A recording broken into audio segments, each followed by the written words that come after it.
লাগাতার বৃষ্টিতে বিপর্যস্ত দক্ষিণবঙ্গ, সব ছুটি বাতিল করতে নির্দেশ জেলা শাসকদের, নির্দেশ মুখ্য সচিবের। জেলায় জেলায় কন্ট্রোল রুম চালু করার নির্দেশ, মহকুমা স্তরেও কন্ট্রোল রুম চালু করতে নির্দেশ। বিপর্যয় মোকাবিলা দপ্তরকে প্রস্তুত থাকতে হবে, ত্রাণ সামগ্রী তৈরি রাখতে হবে জেলা শাসকদের, নির্দেশ মুখ্য সচিবের।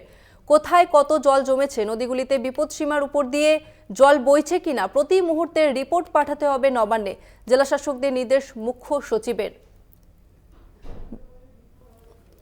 আর এই নিয়ে কথা বলবো, আমাদের সঙ্গে রয়েছে বিশেষ প্রতিনিধি দীপ্তিমান ভট্টাচার্য। দীপ্তিমান, নবান্নর তরফ থেকে ঠিক কি নির্দেশিকা জারি করা হয়েছে? জেলায় কিন্তু জলমগ্ন এবং বন্যার মতন পরিস্থিতির সৃষ্টি হয়েছে। তার জেরেই কিন্তু সব জেলার সবার ছুটি বাতিল করার নির্দেশ দেওয়া হয়েছে এবং জেলা শাসকদের সব ছুটি বাতিল করতে বলেছেন মুখ্য সচিব। জেলায় জেলায় কন্ট্রোল রুম চালু করতে বলা হয়েছে। শুধু জেলায় জেলায় নয়, মহকুমা স্তরেও বলা হয়েছে যে কন্ট্রোল রুম চালু করার জন্য, এবং এই কন্ট্রোল রুম 24/7 রাখতে বলা হয়েছে। বিপর্যয় মোকাবিলা দপ্তরকেও প্রস্তুত থাকার নির্দেশ দেওয়া হয়েছে।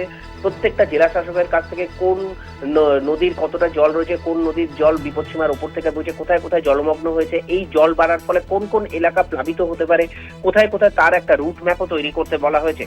পাশাপাশি যেটা বলা হয়েছে, ত্রাণ সামগ্রী যাতে ঠিকভাবে থাকে সেই ত্রাণ সামগ্রীর ব্যবস্থা করতেও বলা হয়েছে, যাতে ত্রাণ সামগ্রী নিয়ে কোনো অসুবিধা না হয়। যেই নদীগুলোর জল বাড়ছে, কতটা নদীর জল বেড়েছে, কতটা কি হয়েছে সেই রিপোর্টও দিতে বলা হয়েছে। এদিকে যেখানে ত্রাণ শিবির খোলা হবে সেই ত্রাণ শিবির কিভাবে খোলা হতে পারে, কোন জায়গায় রাখা হতে পারে, কোথায় কত মানুষ রাখা যেতে পারে সেই বিষয়েও করতে বলা হয়েছে জেলা শাসকদের। অর্থাৎ